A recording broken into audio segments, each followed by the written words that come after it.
everyone, welcome to this episode of Zero In. I'm Alistair, Content Director at Innovation Zero.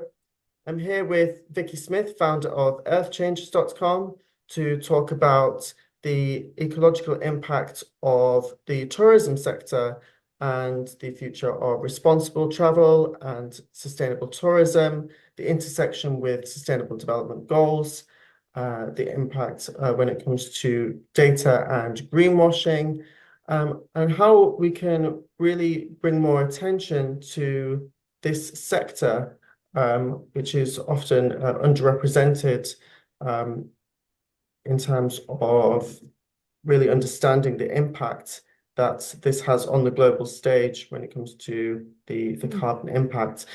So welcome, Vicky. Could you just start off by telling us a little bit about yourself? Sure, thank you. So, as you said, my name's Vicky. I have a startup called earthchangers.com and I promote positive impact tourism. Through that, I partner with either accommodations or tour companies globally who create positive impacts for SDG impacts in their destinations, basically. So I've been involved in tourism since the mid-90s. I started working in ski and hiking holidays. It was meant to be, a sort of year out, and then it became a career. And I've worked in mainstream, in transatlantic. I've spent significant time in Africa. I trained to be a ranger there, worked in conservation. I've also worked in volunteer tourism and charity challenges. So I've sort of worked really across the board and at many, many different customer touch points, basically. And I came into responsible sustainable tourism early 2000s because working in the mass market, I saw the very negative impacts that were occurring and that weren't considered by, for example, head offices in the UK, and just the impacts that had on communities, on nature, on environments. And I didn't like it. It wasn't my type of travel. I didn't want to facilitate that. And the job I was doing at the time, ultimately, I was driving that mass market volume. And so, yeah, I came into responsible sustainable tourism, and I've subsequently done a master's in the subject about a decade ago now. It seems a long time, and in which I looked at greenwashing, actually. And so, yeah, I mean, tourism is a huge sector, as people may be aware. What they might not be aware of is it's 10% of global GDP and 10% of global jobs.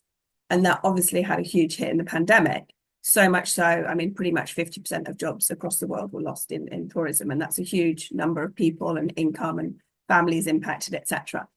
And so I think what people tend to think about with tourism is first and foremost the negative impact of aviation without necessarily knowing the stats and also the positive impacts that travel creates, because it is a balance. It's not just all negative. And it depends how you do it. And yes, a lot of sort of mainstream mass market tourism hasn't considered sustainability historically. Some of the big companies are starting to do so now. But at the same time, creating all those jobs across the world, supporting all those people, that then helps, them get into education, into health, into supporting family with food, all that sort of thing. So it's a very important driver. There's 1.5 billion tourist trips ultimately. That's 2019, sorry, before the pandemic. And so it is a huge volume industry. And it is also, although many people know the big names that are associated with it, in actual fact, the vast majority of the tourism industry is sort of small, localized SMEs at destination level. And they're the ones who are sort of delivering the product ultimately. And so tourism, if you imagine, pretty much goes to every corner of every country except war zones. So it can be the sector which actually reaches most people in terms of potential sustainable development. And so it's got a huge opportunity, if it's done well, to have that positive impact. Obviously, if it's not done well, it can have a huge negative impact. And what we need to do as a sector is to obviously shift that balance and go, okay, let's make sure we have a positive impact. So obviously, we're in summertime now. Everyone's going to be going on their holidays now. So as people are booking their holidays and traveling, what are things that some people should know, about the carbon impacts of their travel, and also about what responsible tourism is? Perhaps you could break down some of those definitions. Sure. So let's start with responsible.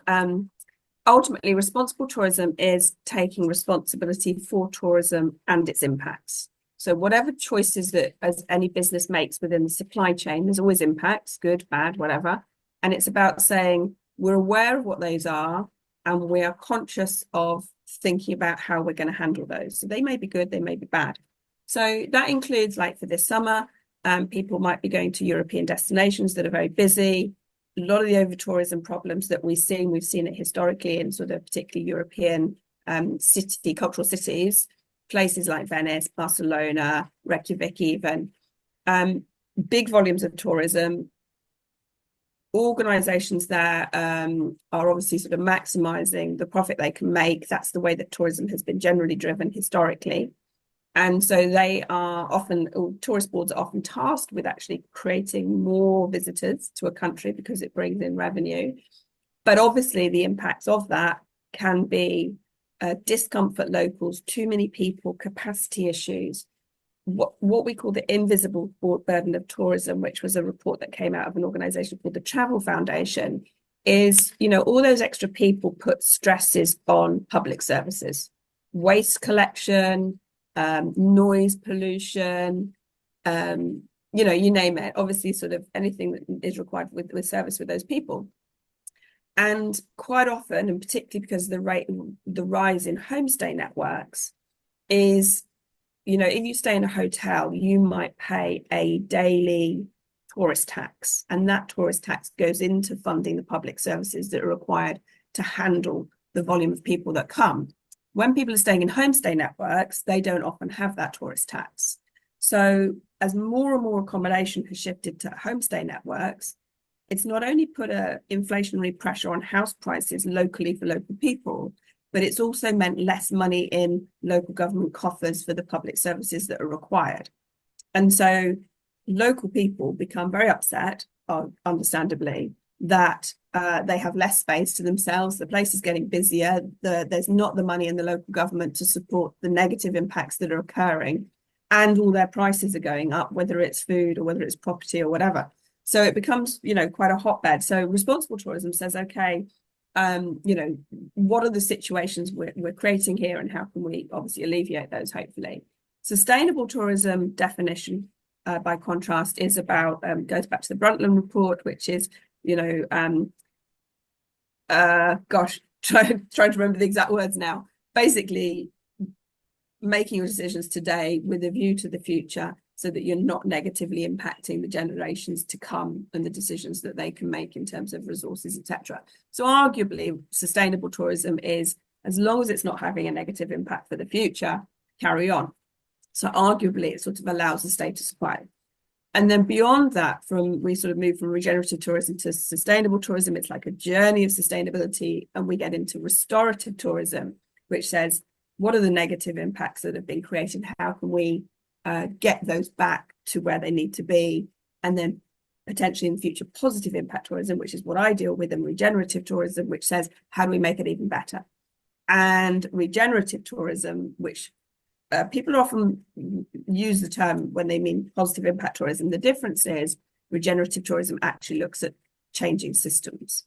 And it's very much sort of nature-based in concept in terms of its thinking and its philosophy. So it's about ecosystems.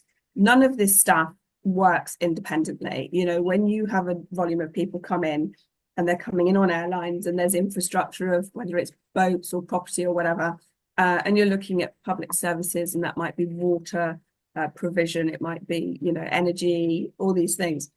People don't tend to think about that stuff so much with relation to tourism. It's like tourism just happens, but tourism it's not really one product. It's, it's a whole cake mix of ingredients, which is construction, design, staffing, tours, food, and it's all these different supply chains that it actually really impacts, which has a really, really big impact on any destination and goes throughout the world, obviously, and how we all, work together as ecosystems.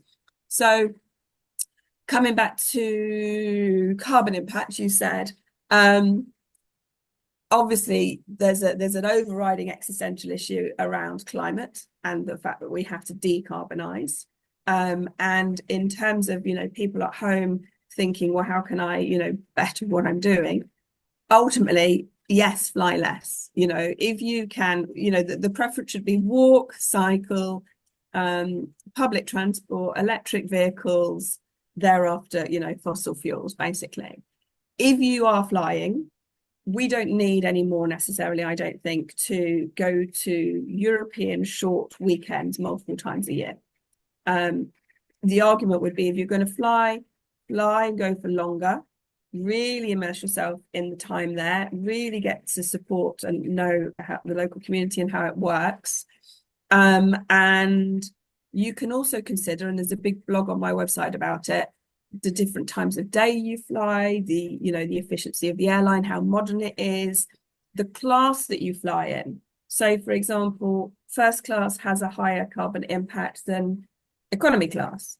And that's because of the space that you take up. So the carbon per person in first class is much greater than it is in economy class.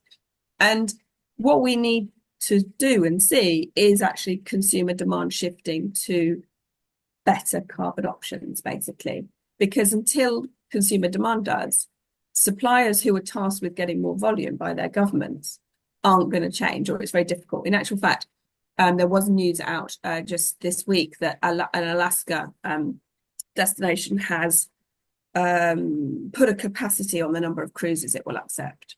And we're starting to see that around the world.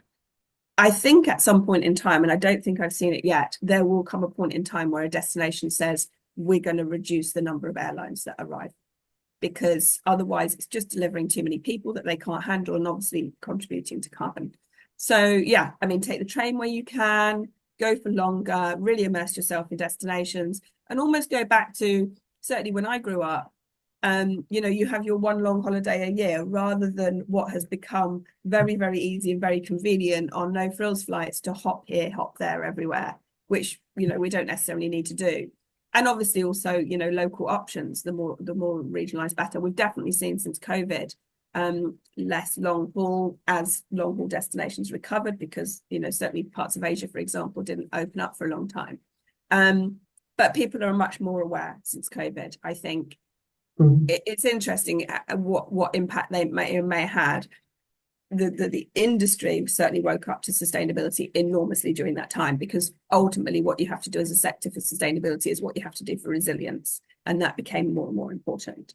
Consumers have woken up to the value of their holidays, how they miss them, the importance of connection with nature, the importance of connection with community, and how can they support those things. And so they need to start really understanding and looking and questioning, when they buy whatever travel they're buying, what is the impact of that travel? Do they know it's with local suppliers who are supporting local people? Where's the money going? One of the biggest issues in tourism is economic leakage. So if you bought, for example, through a sort of mainstream online travel agent, one of the big ones, all inclusive in the Caribbean, you're lucky if they're going to see 10, maximum 20% of the money. The rest is going into global supply chains. So, where I come from, my business is about switching that round and about really making sure that the suppliers I work with are creating positive impact, be it community, conservation, whatever, locally. That's through evidence-based reporting of sustainability, and that the money goes to them directly first, and then we have an arrangement where they pay me a commission, but ultimately 100% money goes into the destination first, and then they're paying me. So it's about flipping around how it's working. Yeah, perhaps you could talk about that actually, the community conservation, and how tourism can and does support sustainable development projects, and what the intersection is there with SDGs, because I've heard you talk before about how, say, in disaster-stricken areas, for example, when state support is withdrawn, or when charity support runs out, it's actually really the tourism sector that can actually regenerate a given community. Perhaps you could just absolutely. explain One that a of bit the further. interesting things about tourism is obviously it's got international logistical networks. So often it's the sort of first sector on the scene of any issues, right? And often very much involved. So, for example, when Ukraine war broke out, I've got friends that live around the various Ukraine borders, they were all very much involved in, for example, shipping in blood supplies, various other supplies that were needed for helping getting refugees out. So tourism is very much called upon. What we've seen over time, where there used to be state support for sustainable development projects, whatever they be, governments have less and less money and they're sort of funding less and less of those things. That went to charities more. Over time, there's a lot of charities, it's very competitive. They're also fighting to get funds. And they've realized as tourism is one sector, rightly or wrongly, that's actually grown continuously, probably through this whole thing. So tourism has the opportunity of that funding potential of money and of people coming. So lots of organizations look to tourism to say, how can you support us with some of the money that you're bringing into this place? Now, a lot of the lodge companies that I work with, for example, Partners in Destinations, they're local people set up ultimately with tourism as a vehicle for sustainable development. So they're not doing it first and foremost for tourism to be a frivolous, keep your guests happy, although of course they're doing that as well. Their purpose is sustainable development, be it community development, be it conservation. So they often, particularly in sort of remote areas, you'll get, let's say, a lodge creates an energy infrastructure which they need for the lodge, but they'll allow access to all the local people to be able to access that, for example, solar or a water project. So I work with a lodge that is on Lake Nicaragua. Local people were getting sick because they were drinking the water from the lake. And this lodge put in a water filtration system to make sure the water was, clean water for people to use. So they don't just do it for the lodge, they do it for all their local villages, etc., and communities. So, I work with a lodge in Kenya who have, built colleges and schools, and they support a Maasai community of like 16,000. So they do things like they've bought an ambulance, they've built a medical centre. They employ teachers because often there isn't enough money in local schools to do that, or they buy the school equipment. And a lot of this is money that comes from people who want to come on safari, for example, Yeah, I think he'd said something like when we spoke before, he said, there's every chance the African elephant would be extinct if it weren't for the safari. For sure. I mean, money for conservation comes from tourism. Mm. An awful lot. And the fundraising that's done privately is often because people have been to those destinations and had that emotional connection and then continue helping fund places. So, things like the Hurricane Katrina in the US and the Boxing Day tsunami. Boxing Day tsunami had enormous support from this country in the UK financially, because so many people had been to those destinations and really obviously had a huge amount of compassion. And that money went into sort of post-relief aid. What tends to happen is, yes, you'll get the Red Crosses of the world all first arrive. But thereafter, there's often a gap between that immediate relief and actually all the sort of reconstruction that happens. And tourism often tries to sort of help in that gap, actually. And people turn to tourism and say, people want to come visit. They want to come because they want to support. How can we really best use that, A, money, but B, sometimes hands-on help? So that's where volunteer tourism really grew, actually, which, that's a whole other ball game. I mean, in all honesty, 95% of volunteer tourism is not responsible and is not positive impact, but 5% is, and you've got to really know what you're looking for, basically, with that. But coming back to that, to the states and state funding, perhaps you could talk about some of the kind of inherent issues there, because, and particularly when it comes to, if we're going to keep driving forward sustainability within tourism, because, well, a couple of things that without feeding the answer to you, a lot of, particularly in the UK, a lot of government support has been withdrawn from local tourism boards. Perhaps you could talk a little bit about that, and also where does tourism as a sector kind of sit in what government department or departments does it sit in, and then kind of whose responsibility does this fall under if we're going to What's really interesting is around the world it differs enormously. Mm, Where tourism is the most significant in any country. So you know, when we talk about flights earlier, we'll have, you know, people will say, I don't want to fly anymore. Actually, it's not helpful to less developed countries. They want tourism. They want tourists to come. Their GDP and tourism impact is, well, say Caribbean islands is probably on average 40%. Somewhere like the Maldives goes up to 80% of their jobs, their GDP, everything, right, like that. So tourism there is such a significant thing, and many of those countries will have a tourism minister, and they'll oversee everything that goes on and how it all interrelates with all the other sectors, obviously. In our country, in the UK, we don't. Tourism falls in between the Department of Culture, Media and Support. It partly falls into DEFRA potentially with sort of the environmental things, and it's also trade and industry to some extent. So we don't have per se, although we have a minister who's arguably responsible, they're obviously looking after many other things, and probably lucky if you get about half a day a week, maybe if they think about tourism from one person or something like that. So it falls in between the cracks a lot. And this is, you know, coming back to where I said the definition of responsible tourism is taking responsibility. No one takes responsibility. It's almost like, I think in this country, in the UK, it's sort of seen as a bit of a cash cow, and we don't have to think or support it too much. It's not seen for the, you know, positive sustainable development potential that it has. Whereas where in destinations where they're heavily dependent on tourism, which, you know, isn't a good thing either necessarily. It shouldn't be a sort of monoculture, monocrop rather. You know, yeah, in this country, we've seen government support for example, regional tourist boards pulled some years ago. The tourist boards that we have are sort of more like often now membership organizations and associations support their local tourism organizations. We saw a real lack of support during COVID in the UK, whereby, you know, outbound tourism was made illegal and there wasn't any automatic support for anyone. Now, maybe that's fine if you got furlough, you're working for one of the big companies, but actually the vast majority of people working in tourism are SMEs and probably not supported. I certainly didn't. I was excluded from government support.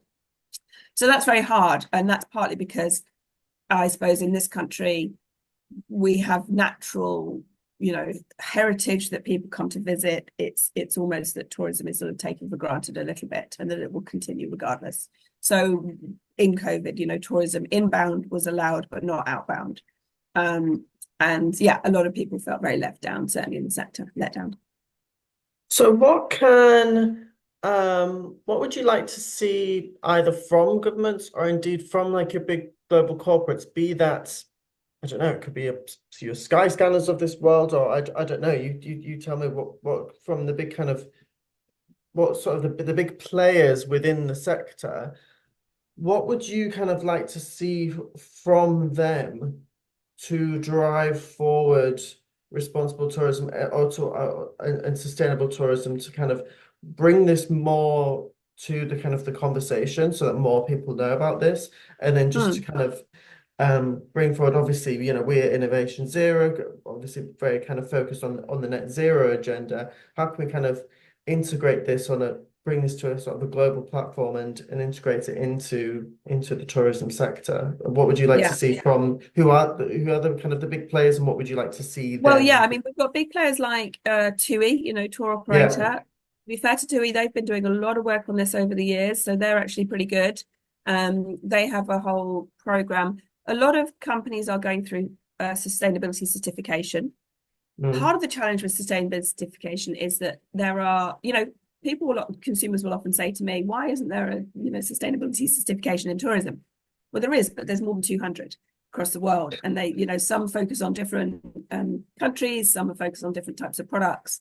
And most of the trade don't know who they are, let alone consumers, right? It's a very confusing situation for them. And what we're going to see actually with EU regulations coming in, the EU is not going to allow any certifications which it hasn't authorized in future. And we don't yet know how that's going to play out and who they're going to authorize.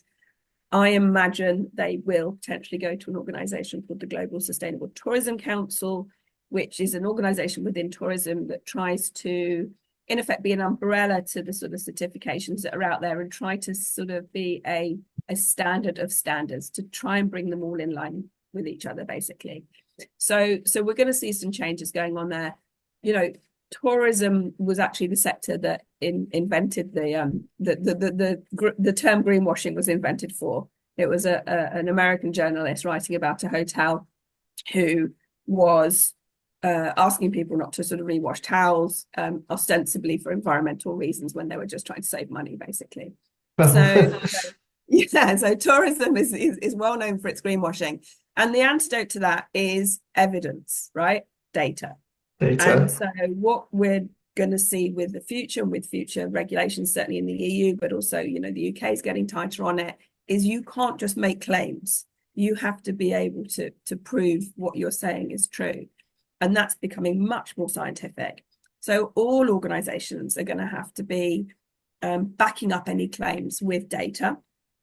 And the importance of data is becoming much more important in the sector. So, for example, I've been an ambassador for an organization called Weaver, which is the first tourism impact data, really big sort of impact management platform, taking all the touch points where tourism has an impact, which might be things like how many staff you employ, the gender of them, the amount they earn compared to, it might be species you support, it might be land, it might be energy, water, waste measurements, which are relatively easy, and carbon, which is relatively easy. Things like cultural impacts are actually really difficult to obviously measure. And tourism has a major impact on culture.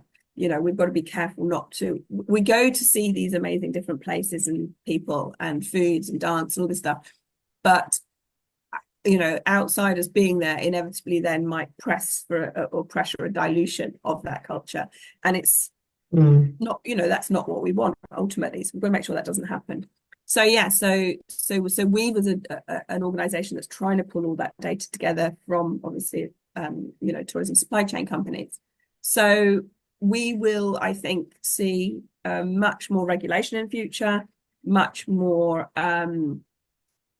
we're not, tourism is not going to be able to make vague claims in the future. And so I think what we need is customers to start asking questions about that data, looking for that data, looking for the evidence, proof. I've certainly on my side, one of the reasons I started was I felt at the time when I started that there was lots of, portals out there sort of touting responsible tourism, but they weren't actually really good sustainability. They tended to dilute the level of sustainability in order to be more viable, which is very understandable. It's a very tough position to be in. But ultimately, they weren't creating positive impact. So I felt there was a lot of greenwashing. So I wanted to sort of have a real anti-greenwashing platform, which is, there's some really big issues that we deal with in tourism. All the SDGs, climate, conservation, community development, health, education, whatever. Tourism's involved in all of these things and supporting these things in destinations. And we're not going to be able to improve them if we don't say, here's what the actual current status is. Here's where we want to go and how do we get there, basically. So, it's a sort of reality check for tourism. We can't stick our heads in the sand and just be frivolous. We have to be very realistic about the impact we're having, and that can be positive, but it's not going to be positive by default. It's going to have to be actively chosen. Absolutely. Well, thanks so much for taking the time to speak with us today. And I hope that everyone found that to be a really insightful conversation. It certainly was for me. And I hope that, people feel a lot more armed with information, particularly as they head to their booking websites and book their next holiday, which hopefully may not be just a fleeting fleeting No, Euro absolutely. And if something. anyone wants to drop me a note from my website about, if they want to go in a particular place, sadly one of the impacts of COVID is not having been able to re-platform and scale to the extent I want. But I've got a little black book of hundreds of places worldwide who are brilliant. So just drop me a note and let me know where you want to go. Great. Well, we'll put all the links in the description. I know you've also written some really cool blogs on this topic as well, which we'll put in the description as well. So yeah, thanks so much, Vicky. And thanks, Alistair. Thanks for having me. care. Thank you.